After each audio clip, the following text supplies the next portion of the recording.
What is up, everybody? This is the Sharp Angles Podcast. I am your host, Raymond Summerlin, and just like every single Sunday at this time, I'm joined by Curtis Hirsch and Tucker Bagley to recap the NFL Sunday that was. It was an interesting NFL Sunday. I think we can certainly say that. For many fantasy teams, it might have been a devastating NFL Sunday, and we'll get to some of those injuries as well. As a reminder, though, we do this live every Sunday at 7:30 Eastern on the Sharp Football Analysis YouTube. So if you're listening to this on a podcast on Monday, first of all, we appreciate that. But also, you can come and join the conversation on Sunday evenings. Just go to YouTube, search Warren Sharp, subscribe, and you'll get the notifications for when we go live. We go live on that channel on Wednesday nights to talk about Thursday Night Showdown.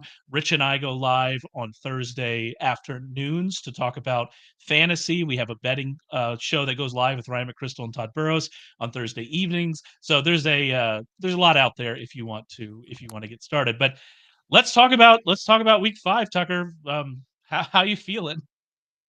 It was an active week. I think that's fair to say. There was a lot of Yeah. things happening. Not all of it good. But there's a lot to take away from this week. There's a few teams that I think really impressed. There's a few teams that I think we're going to talk about here that maybe you should be really worried sitting after 5 weeks. It stinks now that we have a 17 game schedule. Doesn't really break up well into quarters or halves anymore. We don't even have like a halfway point in the NFL Yeah. season unless we want to stop like midway through the ninth game to evaluate everybody. But right I now, think we this should do that.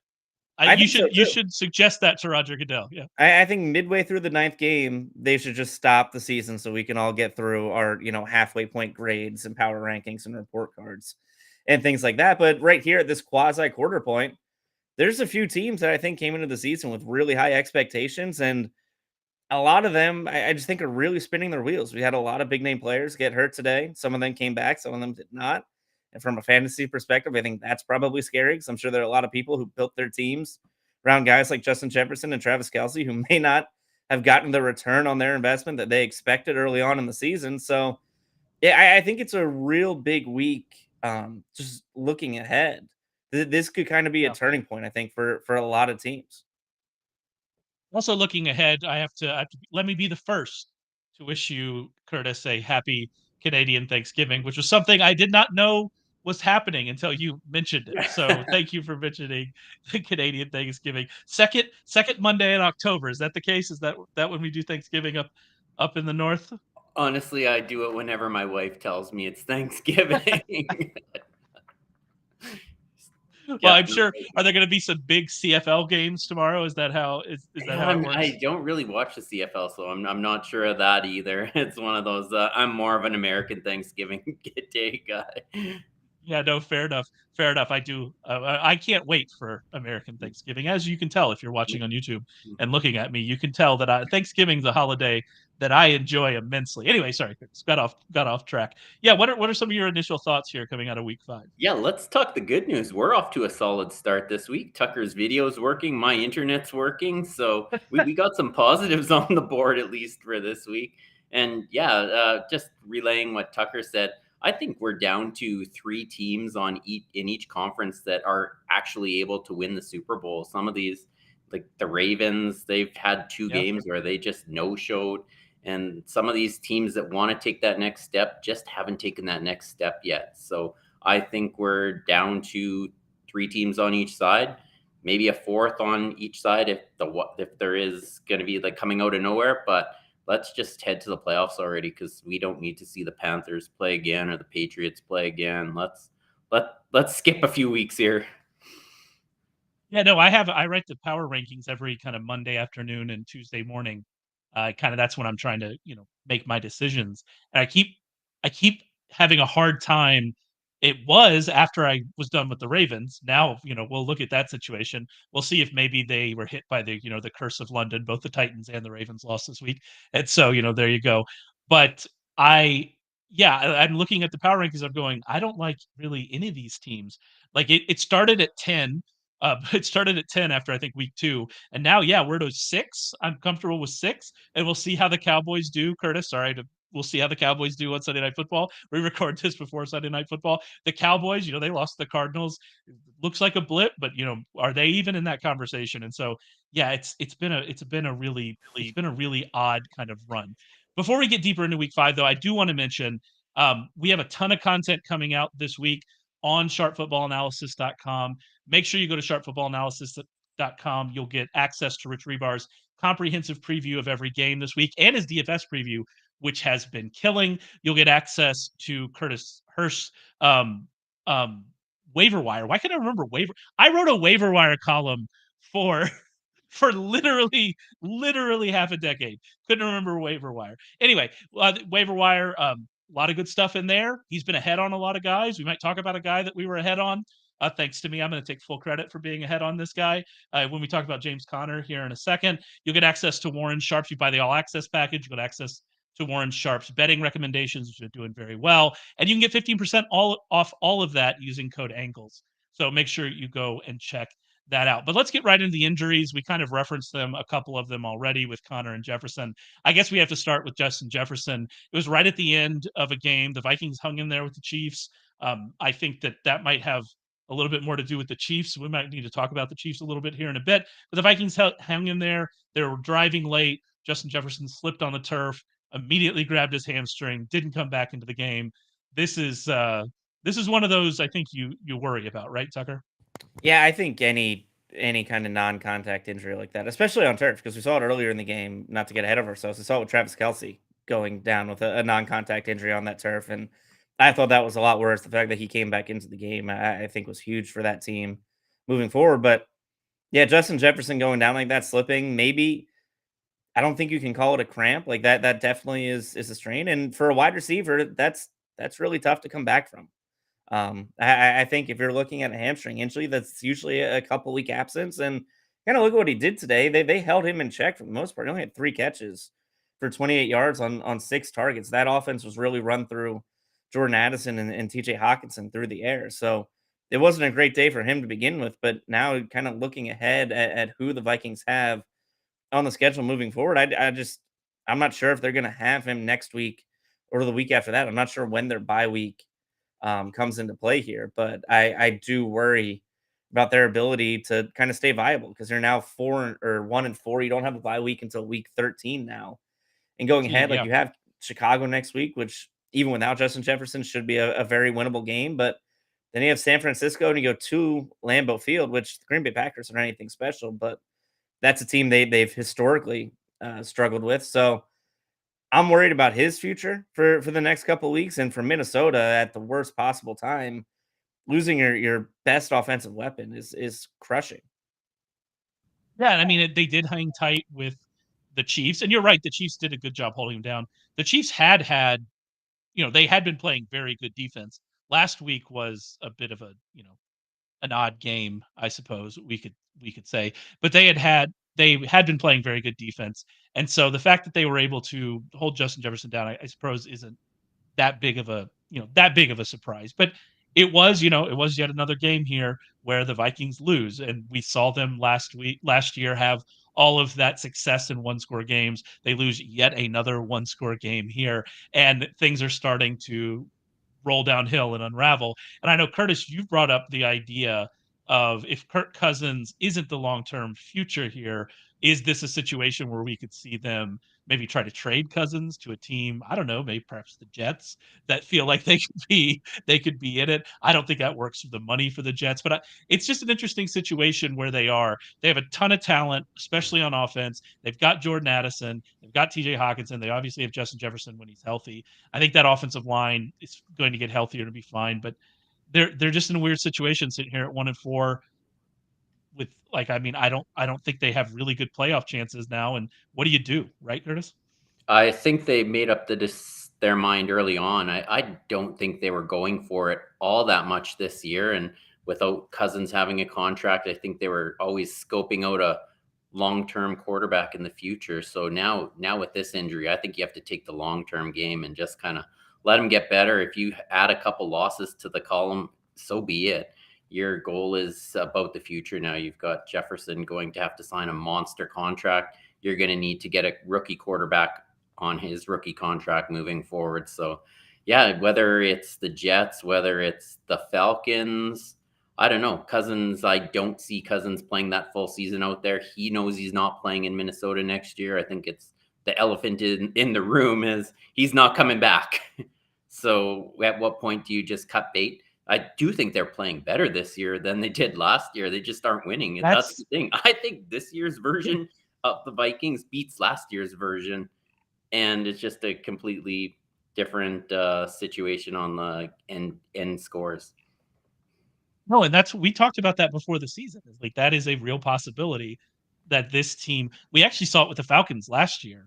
That Falcons teams last year was much better than the one year before it, but they ended up looking very similar record wise. This is going to be worse. Their record is going to be demonstrably worse. Have they already lost more games than they lost last season? I forgot how many. I think it's the same. I think they went 13-4 a year ago. But I think I looked it up a couple weeks ago. They had the worst point differential for any team to win 12 games, let alone 13. I think the point differential was negative, and no one else has been below like 60. They lost to the New York Giants in the playoffs. That's all you need to know. Their Pythagorean expected win loss that Pro Football Reference does, I think it was 8 wins or something like that. It was under 500. No, so this is what we expected to happen. But I think you're right, Curtis, that this team probably is a little bit better, and they do have talent on offense. And I guess we should probably talk about that from a fantasy perspective. If we'll see what happens with Justin Jefferson. If Justin Jefferson misses time, Jordan Addison is probably already rostered in most leagues, at least most competitive leagues. TJ Hawkinson definitely is. Are we going to dig deep into KJ Osborne? Are we going to try to go even a little lower there? What are we thinking about just early on here? First thoughts. Yeah, I would trust KJ Osborne. He's a good receiver. I'm not going any deeper than that because I just don't know how many points this offense is going to score without Jefferson. But this is what you drafted Addison for. Wheels up for him, and he gets to kind of steal the show here for the next little bit. He looked pretty good this afternoon anyway. So if you've got Addison, this is what you drafted. This was the upside case, as if something happened to Jefferson. And then about Travis Kelce came back in the game and scored a touchdown. And so while there was some concern during the game, I don't think we're that worried about the ankle. Or are you a little bit more concerned moving forward, Tucker? No, I'm not terribly concerned. He came back. He actually performed pretty well when he came back. I was shocked when, I kind of looked away from that game and came back. I think he had something like 70 yards and a touchdown after only having, 2 or 3 catches, but before going down. So I'm not necessarily worried moving forward. Like I said, when it first happened, it looked disastrous.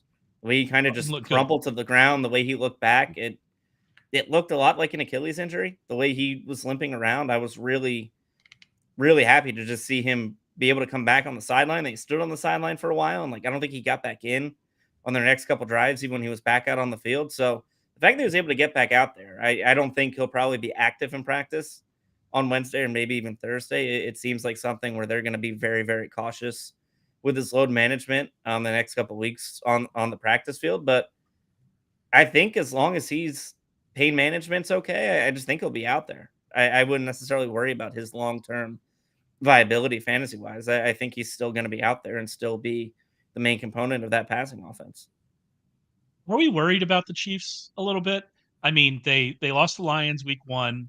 They hang on against the Jaguars. So the Jaguars came back, beat the Bills today. So the Jaguars, we think, are a pretty good team. Destroy the Bears, in the Swift assance. The first love story between Kelce and Swift. And then they hang on against the Jets. They hang on against the Vikings. Are we worried about this team? Are they sleepwalking a little bit?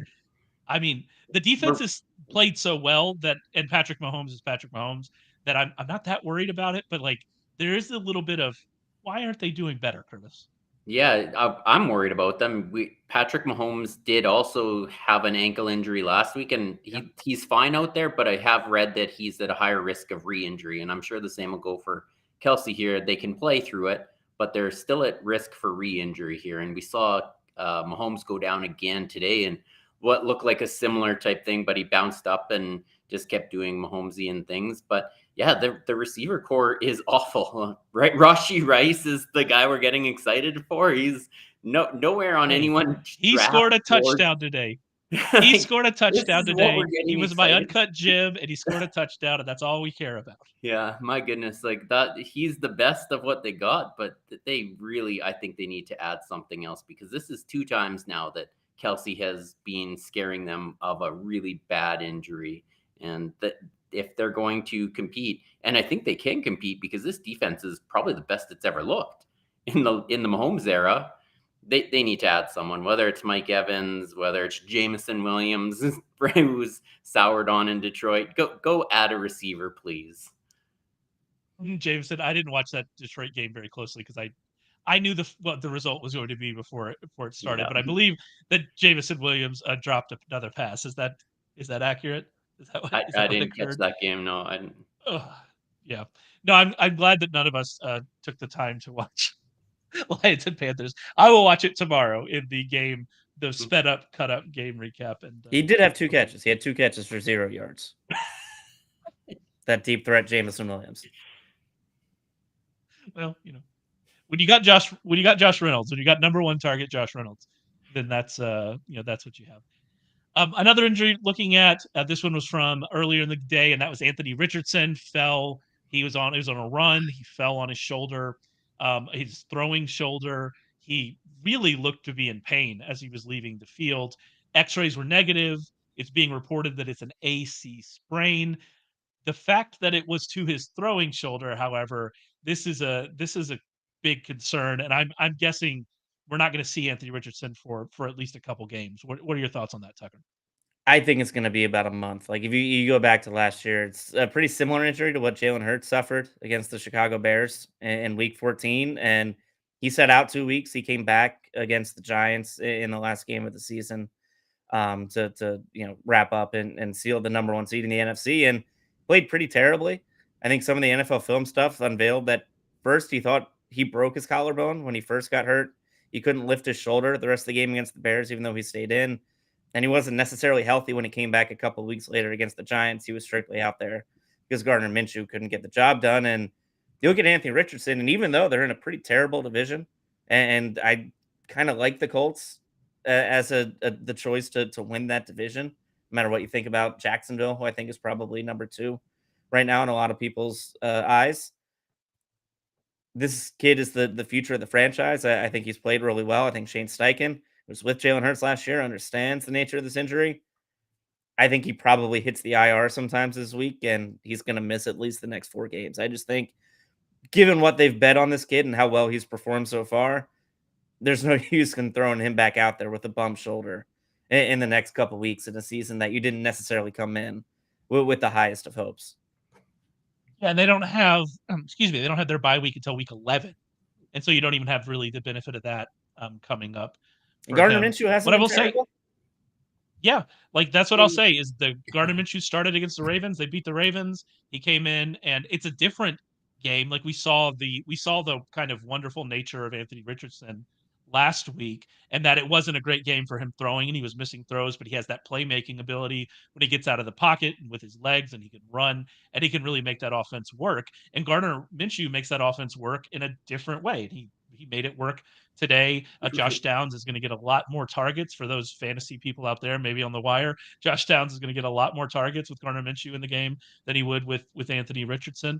And so it's just different. But I mean, it still kind of works, right, Curtis? Through Zach Moss, Gardner Minshew makes it work through Zach Moss. I don't know. I'm going to take the contrarian view here. And Anthony Richardson's built differently than Jalen Hurts. This dude's a beast. We've seen the workout videos. We've seen how big he is. And does he really need to throw? So if he can play, he's going to play. And Shane Steichen, like you said, Shane Steichen's seen Gardner Minshew. He couldn't close out the deal last year. They are real contenders. If I was the Jaguars, I think they're worried long term, because I think they thought they had this division for years to come with Trevor Lawrence. But man, Anthony Richardson's fun to watch, and I think if he misses a week, maybe he misses a week, but he's stronger than Derek Carr, so I'm gonna put him out there sooner than later. They actually get the Jaguars this week, So that's in week 6. So that's going to be an interesting one for sure. You brought up Zach Moss, and yeah, he had a massive day. 23 for 165, 2 scores. He had 2 catches for 30 yards. I mean, this is why you pay a running back $42 million, so he can go out and have big. Oh, so if they paid their backup $42 million, how much do they pay their starter? That's a scary contract coming up for him. Yeah, what's Zach Moss getting if the backup in Indianapolis? Yeah, Jonathan Taylor coming back. He didn't get a ton of touches. Obviously, they were limiting him, and so we'll see how that backfield works. But I mean, I've said this before. I keep saying it. Go back and look at what Zach Moss did at the end of last season on that team, on that Colts team. Go look what Zach Moss did at the end of last season, and he was quietly very efficient. He's only done the exact same thing since he's been here. Why did you pay Jonathan Taylor that money? I get it. People love to say it's a business and it's all business decisions, and I'm sure that plays a role. It's also a person. It's also a relationship business, and I feel like they needed to maintain their relationship with Jonathan Taylor, and that's why the money's there, and that is what it is. But yeah, Zach Moss is pretty good, and you don't have to pay him that much. And I'm still confused by kind of how we arrived where we arrived. I'm still mad at Brian Daboll for benching Zach Moss over Devin Singletary about 3 years ago. I had my bags full of Zach Moss stock, and he did something in the preseason or offseason, and no one would ever say what it was, but he fell in the bad books there. He is 10 times the running back Devin Singletary was. So I'm mad at Zach Moss from about 3 years ago, but he looks great. Now both of them have found their way into backup jobs in the AFC South. So there we are. It all full circle. Wheel of time. All right, talk a little bit about James Conner, who left the game against the Bengals. The Cardinals ended up losing. Left it with a knee injury. It was sad because on the play that he got hurt, he was again rumbling down the field. Conner has been a machine, a big play machine all season. Left the game with a knee injury. We don't really know. I haven't seen any real news. Tucker, have you seen any real news about kind of the severity of this? I haven't, and he jogged off the field on his own. He wasn't helped off the field. He wasn't carried off the field. He wasn't carted off the field. He walked off on his own power and jogged to the locker room, and then it came back that he had a knee injury, and he never came back and missed the entire second half of the game. So I'm not sure what the severity of it is or what it is considered to be. I think we'll have to wait till Jonathan Gannon's press conference tomorrow to kind of figure it out. But yeah, it's a weird situation down there because I think it's just a gray area right now. And he can miss 1 week, he can miss 4 weeks, he can miss no weeks. I just think it's a complete murky situation as far as his future for the next couple games.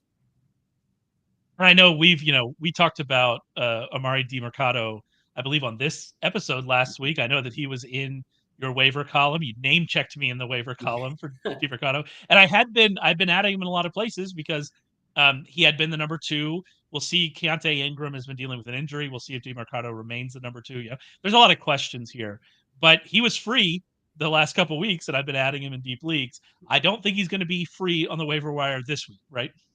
Yeah, he is not going to be free. And yeah, I sent you a text Wednesday night after my waiver run, and I have a lot of Imari in my league. So, and then we joked about a James Conner injury, and I said it's inevitably going to happen. So I do feel a little bit bad here, but it always happens with James Conner. But he was having such a good season, and I think whoever the starting running back is there is going to have success.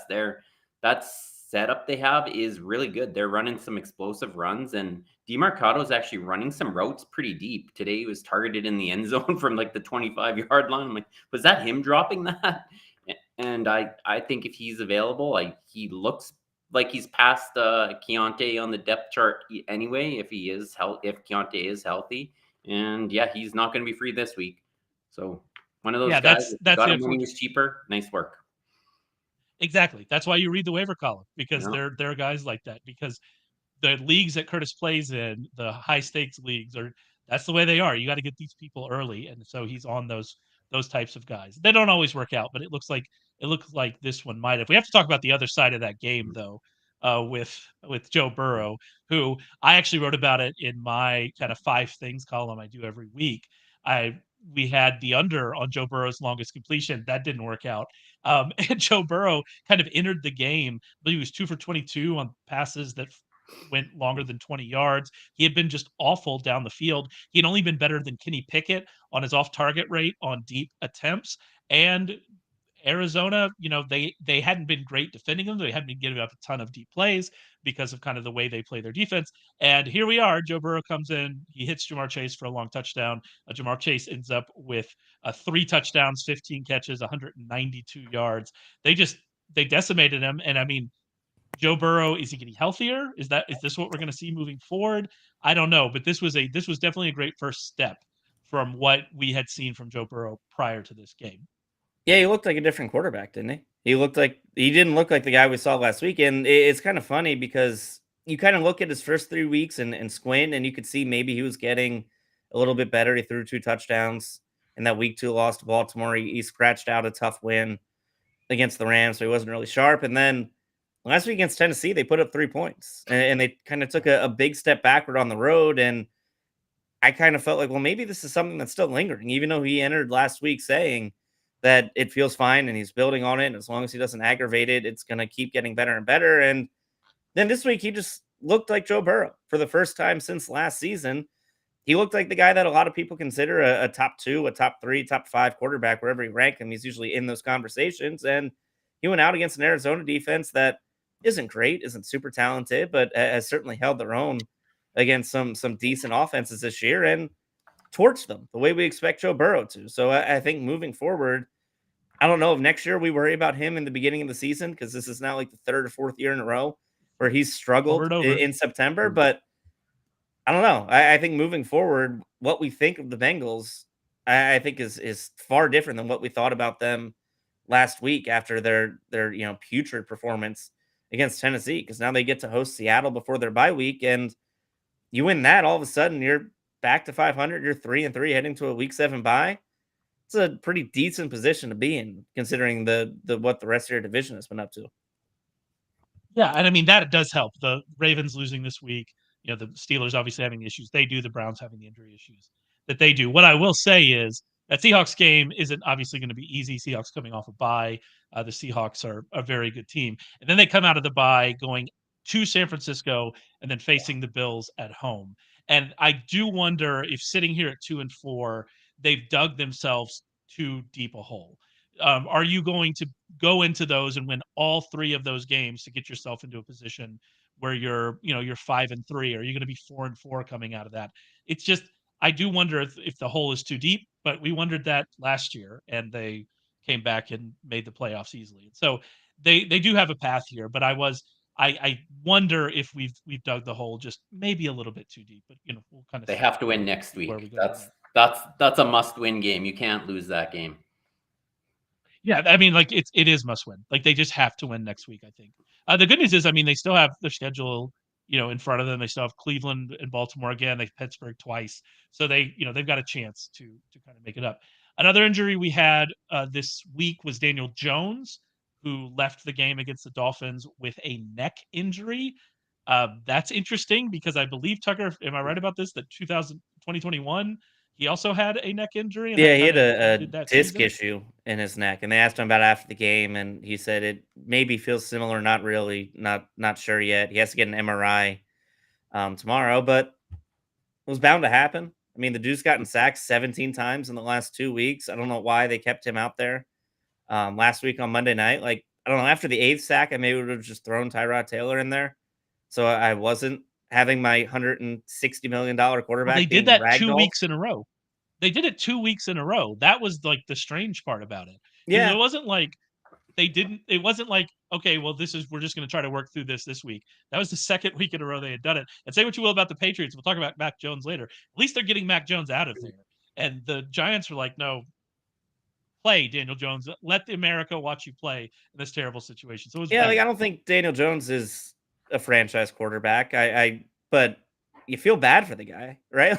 Like, what is he supposed to do when Evan Neal is blocking his own players instead of the guys on the other team? I mean, what that offensive line and the way that offense has been constructed by the front office is an absolute joke right now. And yeah, when you get sacked 17 times over, what it was, 6 quarters, 7 quarters, it's kind of bound to happen. And now you go into the future and, Saquon Barkley might be back next week. He was limited in practice a week, but mean, that offense, I just don't know where they turn to, because bringing in Tyrod Taylor isn't all of a sudden going to fix anything for them.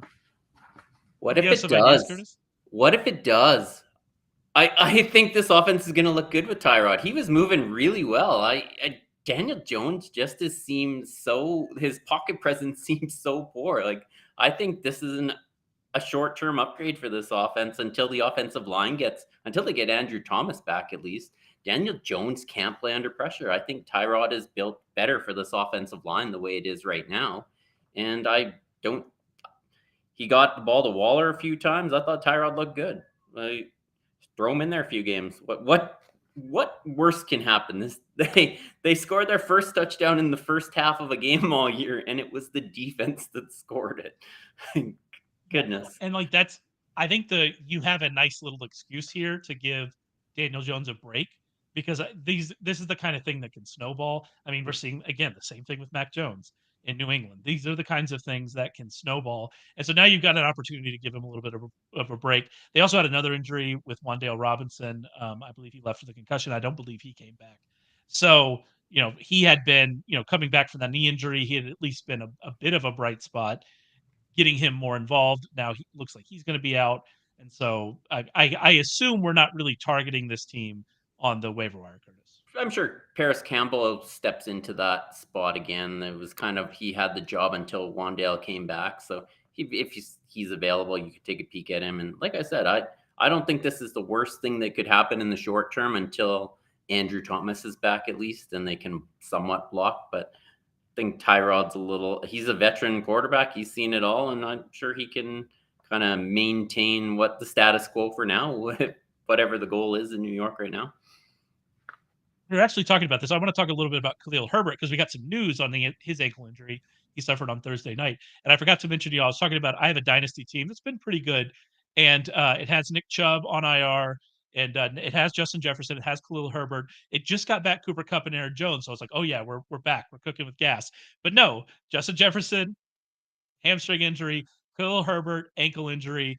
I believe the report was, Tucker, he's going to miss multiple weeks. Is that correct? Yeah, and we know how positive NFL teams like to be when it comes to injury news. So the fact that it's been 3 days, they're already coming back with multiple weeks. That's a pretty ominous sign moving forward for Chicago. It looked really bad though too. When he fell, and the fact that he tried to get back up and play a snap, and then he got the ball and just dropped, like, it looked bad when it first happened. That was my thing with the Javonte Williams injury last week. As I said, oh, he just fell. And when I see that, I'm like, oh, this is, they talked about, are we going to get him involved, or he's going to play? I was like, I don't know if Javonte Williams plays next week, right? Based on that. And I think that's kind of the same situation we saw with Herbert. Is, you said it, he tried to go back in because they didn't have any running backs. Roschon Johnson had been ruled out with a concussion. They were playing Blaston Game, the fullback, at running back. They didn't have any running backs starting running the game, and so he wanted to gut it out and go out there, and he tried to run and tried to cut, and it wasn't there. And so, yeah, that's a concern. On the wire, I mean, Roschon has extra time, so I assume we're getting Roschon Johnson back, so he might be someone that's out there. You have any interest in Dante Foreman, Travis Homer? Any interest in any of those guys on the wire? How about as a Darrington Evans truther? Maybe he's like one Deontay Foreman injury away from getting him into the NFL. He's always burned me with a hole on my roster. So yeah, I think this is wheels up for Roschon. It's a Thursday night game. It's going to be like Luke Musgrave. You're going to see him probably clear the protocol, but I did hear he was pretty ill after the game too. So maybe his concussion's a little bit worse, but we'll see. If he clears the concussion protocol, he's the guy with 3-down ability. He's got the pass catching chops. I'm sure Deontay Foreman will work in, but I think this is the path for Roschon to take over this backfield. Yeah, I mean, Roschon very quickly jumped Deontay Foreman on the depth chart. And so I would assume that if he's healthy, and because he does, like you said, he has that passing game ability, that we could see, a pretty good role here for him.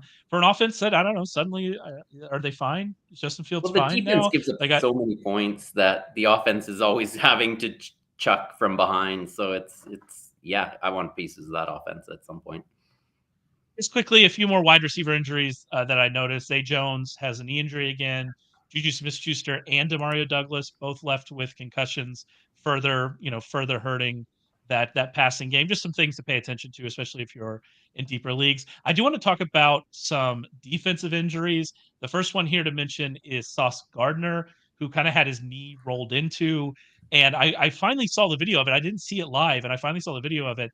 And Tucker, it didn't look great. Like I'm not feeling great about that, and I haven't seen any news on the injury.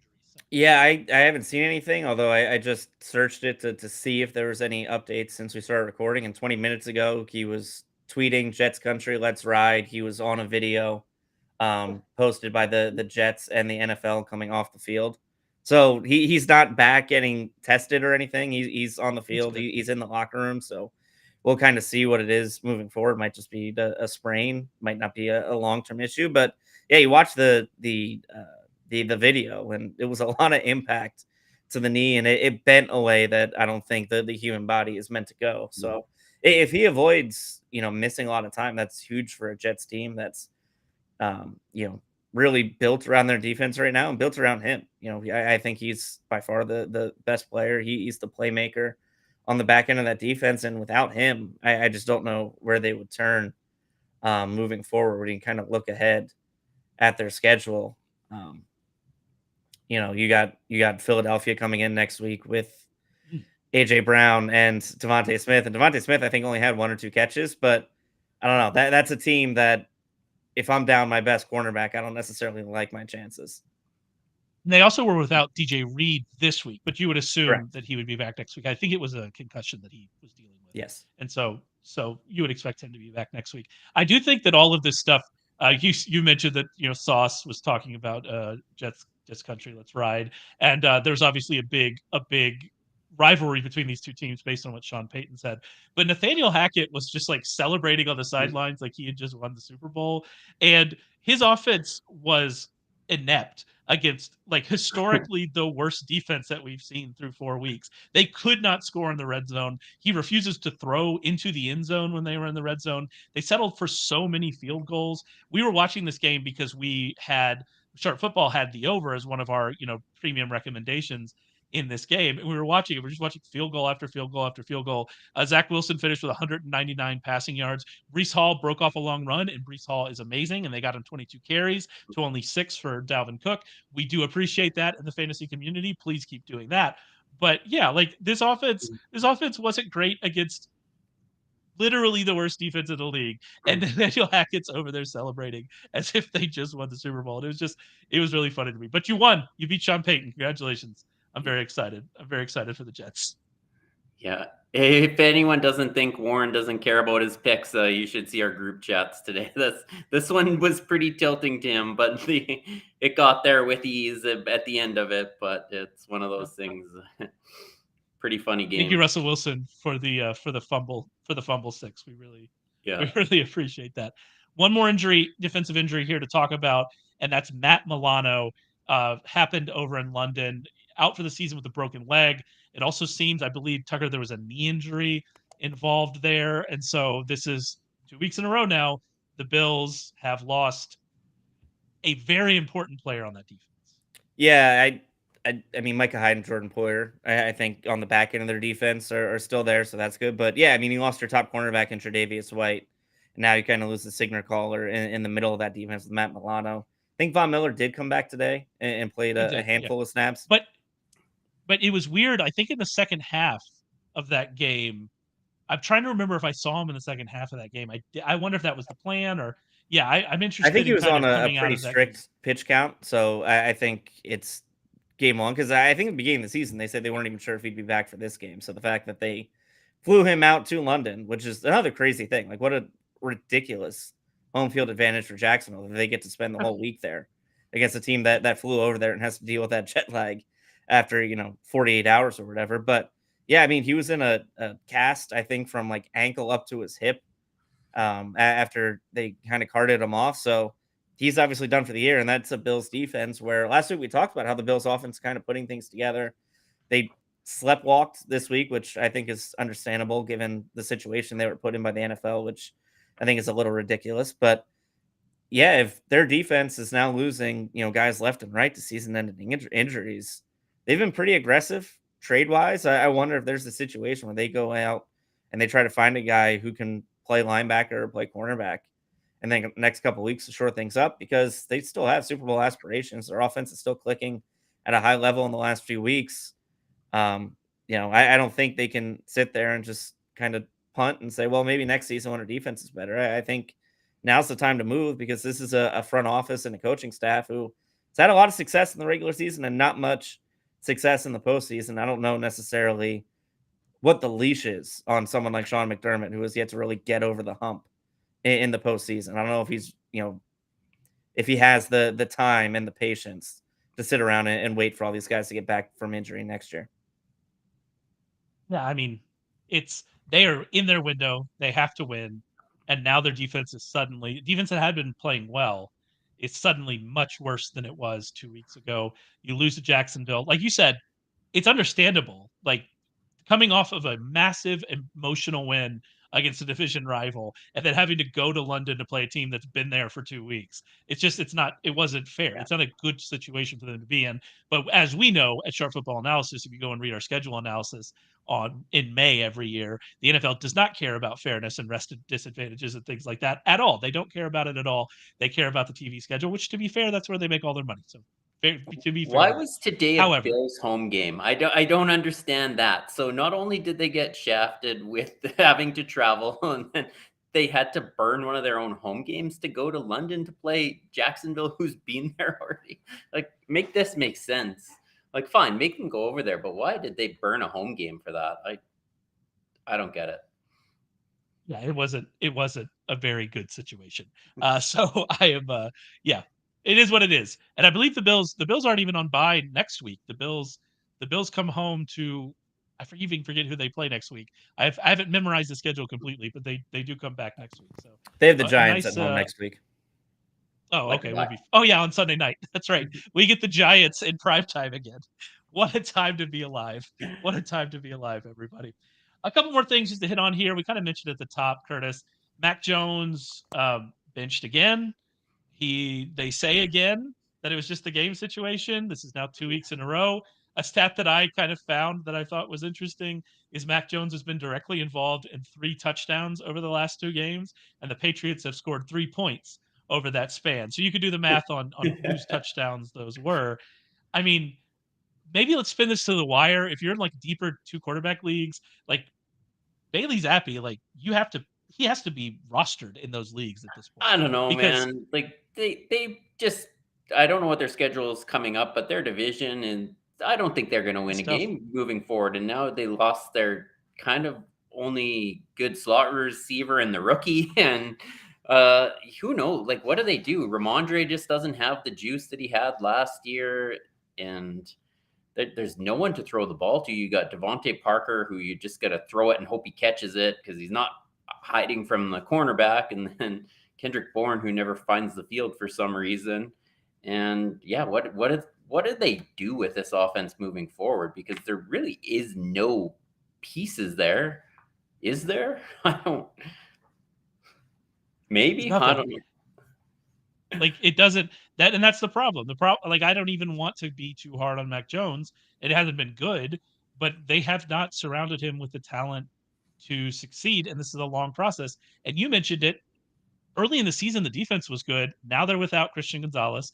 Now they're without Matthew Judon, and it seems like they're going to be without those two. Maybe their 2 best players on defense. Seems like they're going to be out without them for a while. This isn't good, and like you can't keep playing the equivalent of late career Matt Schaub. If that's what Mac Jones is going to be, you can't keep playing him, and especially let this snowball. So this whole situation in New England it's not good, Tucker. No, and it felt like, when Tom Brady and Bill Belichick broke up, Tom Brady learned to win without Bill Belichick. And it's like Bill Belichick's trying to win without a quarterback. Not without Tom Brady, but without a quarterback, because they haven't had a decent one since he left. And we talked about this a couple weeks ago, but I don't know. Like you said, I just don't know where they turn offensively. They don't have skill position guys, so you can say, man, just get the ball in that guy's hands a couple more times a game, and maybe he breaks one. They don't have an offensive line that's necessarily dominant where you can say, well, just line it up, and it's not going to be pretty, and the analytics community is going to hate it, but maybe we run 35 times and try to grind out a slow game and let our defense win, because you also lost your two best defensive players too. I don't know, for a team that experienced otherworldly success for 2 decades, I mean, their season's over, right? 5 weeks into the season, it's done, right? Like, there's zero way, unless something absolutely unforeseen. Like, I don't see any way they can come back from this at all. It's over, done. Yeah, and I mean, like, the fourth place in this division, and that's fair. Like, that's where they should be talent-wise. They should be the fourth best team in this division, and that's what the roster has gotten to. And I mean, I guess you got to start asking, tough questions. Are they, though? Are they going to be in position now for Drake May or Caleb Williams? Can they get into that sweepstakes? And is that going to get them back to a situation where they have a quarterback and, Bill Belichick can work his magic on defense, which he's still, one of the best defensive coaches in the league, if not the best defensive coach. And we kind of see this turn around. But yeah, for this year, it's not great. We have to talk about, we're running out of time a little bit here. We got to talk about a few other situations.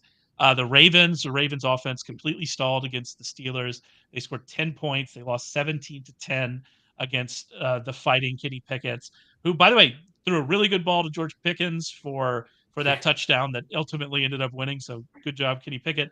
But yeah, they scored 10 points. It felt a lot like the Colts game, that they were kind of leading and they were just kind of sleepwalking through it. And then all of a sudden they lost the game. It felt a little bit like that. They are in London next week. I just don't know what to think about this offense. I think you wrote in the sheet, Curtis, that it's just a Jekyll and Hyde offense at this point. I thought it was going to be that way, but they still haven't unleashed it. They're throwing the ball so short. We're not seeing the Todd Monken, Jameis offense where he's allowed to just rip the ball down the field. I don't know.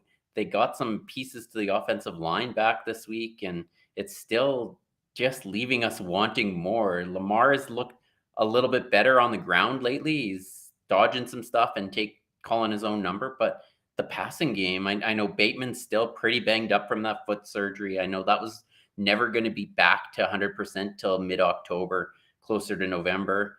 And then Beckham can't stay healthy. Flowers, they're getting him the ball, but they're getting him the ball so close to the line of scrimmage that it's hard for him to make plays out of that every time. So I don't know. It was an offense I had hope for, and now it's slowly dwindling away. Maybe the Titans secondary will give us a little bit of Lamar boost that we're hoping for next week. Yeah, the Titans secondary, by the way, that we didn't mention that with Zach Moss. He did that against the Titans. Yeah. The Titans are a really good run defense. You throw against the Titans because their run defense is amazing. He did that against them. That is certainly something to write home about. One more I think we need to talk about, because we've talked about this guy with his bad starts early in the season, and Desmond Ridder and what was going on with Desmond Ridder. We've talked about kind of the struggles and how he was holding Atlanta back. Can't say that this week. He had a good game this week. Credit where credit is due. He threw for 329 yards and a touchdown with another rushing touchdown, 28 of 37. Led a comeback win over the Texans, 21-19. I'm assuming, Tucker, that we're still not sold on Desmond Ridder, but we have to give credit where it's due. This was a good performance from him. It was, and it's funny because Bijan Robinson didn't really do much in the running game, right? Like, he was 14 for 46. Fewer carries than Tyler Algier. It's just, and I saw that at first when I looked at the box score. I thought, well, that's, Arthur Smith being Arthur Smith, but at least they got the ball to Kyle Pitts for the first time in 17 years or however long it's been. Like, he had 7 catches, 87 yards. Drake London had 6 catches, 67 yards. Robinson only had 2 catches, but one of them went for a touchdown. But it's amazing how good Desmond Ridder looks when he's targeting the 2 best skill position players in his passing offense, with the exception to Robinson maybe. But like, his 2 best receivers are London and Pitts. And really, for the first time, I mean, he targeted those guys that combined 20 times. I think that's part of the reason why he looked so good, was he was targeting the most talented players on the offense, which I don't know. Maybe I'm an expert, maybe I'm not. I don't think I'm a genius, but I don't think it takes a genius to figure out you should target the guys that you drafted in the first round and gave big money to in your offense. I think part of the problem is defenses know that those are who they have to target. Although we're seeing Bijan. I mean, the catch he made on the touchdown was exceptional. If you didn't watch that play, go and find that play. Bijan Robinson is wild. He's amazing. But they've gotten Jonnu Smith involved. Jonnu Smith was again involved today, and so maybe they're finding weapons where teams can't key on those guys, because here's the thing with Ritter, and it worked today. But if you put him off of that first read, that's when things start to go haywire. And so if they're able to scheme it up, and Arthur Smith's able to scheme it up and get it to where, get the guy open that they want to get open, whether that be London, Pitts, or whomever, then it'll work for Ritter. Ritter can do that. But this game, it worked. We'll kind of see what it is moving forward. And I think that this could be like a week to week kind of thing. The other thing about it was this was at home. And I started to look at his home and road splits. I don't have the numbers off the top of my head, but I believe he's like 5-0 at home and 0-4 on the road. I think that is the split. And so maybe there's a little bit of home cooking going on here as well. All right, we're running out of time quickly. Want to talk anybody else on the waiver wire that we didn't hit here, Curtis? No, I'm just ready to talk about what we're looking forward to. All right, I'm going to give you the floor.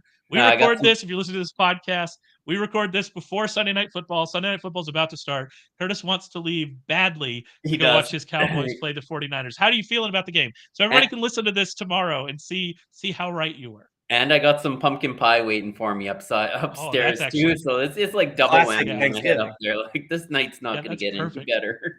I'm just looking forward to this. Good test for both teams. I think both teams have some weaknesses that each other will exploit, and I think there might be some points in this game if the offenses play quick. So I'm just looking forward to two good football teams able to move the ball, because we've seen some bad teams today. That's actually what I'm looking for this week, is that there are not enough good teams for me to actually care about any of these games. I look at the schedule and I'm like, a lot of these games are bad. It's good teams playing teams that I don't think are very good. And so, I know that's not an exciting, hey, stay tuned kind of thing, but there just aren't that many good teams. We talked about at the top. It's really starting to dwindle the teams that we can trust. How about you, Tucker? What are you looking forward to? Yeah, it's funny. I'm looking at the schedule for next week right now. I think the only game between two teams with a winning record currently is Lions Buccaneers. If you're a believer in Baker Mayfield and the Buccaneers, like exactly. And Colts Jags as well. So Gardner Minshew at the Jaguars and Trevor Lawrence after their 2-week jaunt in London. But you guys are right. It's kind of weird. Like, the NFL usually is very good about putting the best games in prime time and making sure there's something to watch every week. But yeah, I just think there are a lot of teams that have been disappointing so far this season. And, Thursday night you get Broncos at Chiefs. I don't think that's going to be necessarily exciting. And the two primetime games you get next week are going to be Giants at Bills and Cowboys at Chargers. And maybe Cowboys at Chargers next Monday are going to be great, but that's one. Yeah. At least Brandon Staley is good for like one memeable moment every game. But yeah, I mean, so far through 5 weeks and looking into 6 weeks, there haven't been a lot of instant classic games that I think we'll be talking about beyond, the next couple of weeks. Yeah, it's rough. When I looked over the schedule, just kind of looking over it, before we recorded this, I was like, this is not Cowboys Chargers. I am very interested in Cowboys Chargers. But again, we got to get through Sunday night. We got to get through Sunday night to see kind of where we are next week. Speaking of next week, we'll be back next week, same time, 7:30 Eastern time on the YouTube. So if you're listening to this podcast, make sure you go and subscribe on YouTube. You can come and join the conversation over there. We really appreciate it. Also, remember, you go to Sharp Football Analysis. You can find tons of content, both looking back at week 5 and then looking ahead to week 6. The waiver wire from Curtis, Rich's worksheet previews, all the injury information from Tucker. There's going to be a ton of stuff over at sharpfootballanalysis.com. Make sure you check that out, and we will be back to talk to you next week. All right.